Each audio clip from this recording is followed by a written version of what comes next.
Back to the phone lines, Mike, St. Charles, Missouri. Hi, Mike. Hello, Hank, and what a blessing it is to talk to you. Well, it's a privilege to talk to you. And it parallels along some of the lines of what you've been discussing. And we know that God saw that it was good on his creation. But we also know that we're taught that heaven will be a perfect place without sin. My question is that why was Satan and his minions allowed to sin for the purpose for their being excommunicated from heaven? Well, remember that God created non-corporeal beings like angels so that they could have genuine fellowship and relationship with him. And that requires what I spoke of to the last caller. It requires volition. Without volition, without will, love is rendered meaningless. If the only way you can get someone to love you is to coerce them into that love, the love means nothing. So God created angels in such a way that they could choose to love him or choose to do otherwise. And in the case of the angels who are unfallen, they chose to love him and have been actualized in those choices. In the case of Satan and those who fell with him, they chose of their own volition to do it their own way, to glorify themselves rather than to do what they were created for, to worship and have relationship with God.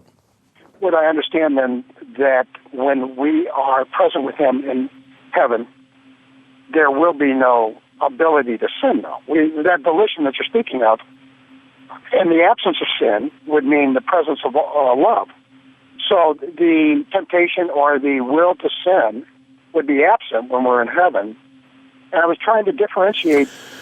Well, again, that's because we have chosen and we have been actualized in those choices. But moreover, the Bible tells us that nothing impure will ever enter the golden city, nor will anyone who does what is shameful or deceitful, but only those whose names are written in the Lamb's book of life.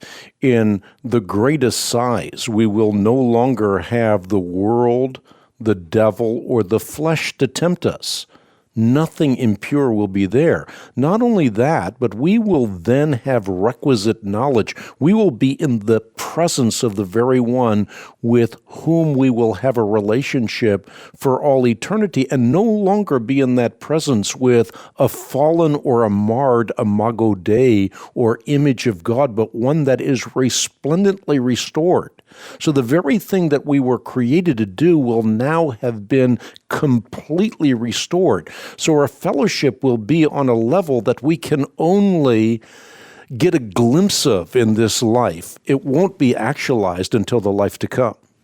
Would it be safe to assume then that and it's hard for me to put it into words, that the world as God had created it with Satan and those angels was not the heaven that was created for us for all eternity?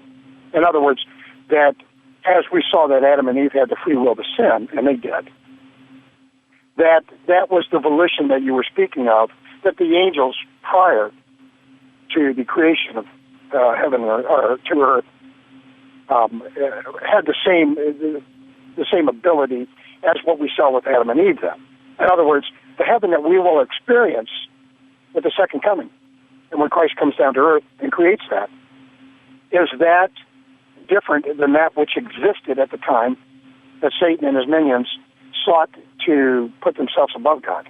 I don't think so. I mean, I think the basic idea that we are to understand from Scripture is that God himself walked with Adam in the cool of the day, that he had intimate fellowship, that the habitation of God and the habitation of humanity were conjoined. With the fall, there's a separation. There's a veil, as it were, that hides the habitation of God from the habitation of humanity.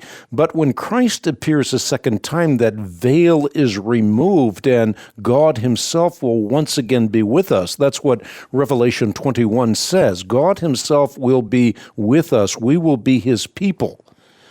And so the two dimensions are now going to become one dimension. Sacred space will fill our place, if you will. So it's not as though heaven and earth are two separate places, but two separate dimensions of God's good creation conjoined when Jesus Christ appears a second time. So the short answer is, I think that qualitatively, what Adam and Eve had when they walked with God, as it were, in the cool of the day, is what is being restored. I mean, that's what Scripture is about. Adam and Eve had fellowship with God. They fell into lives of perpetual sin. The rest of the Bible is an unfolding plan of redemption culminating in paradise lost becoming paradise restored. Stay connected with the Christian Research Institute and all the new content we have coming your way.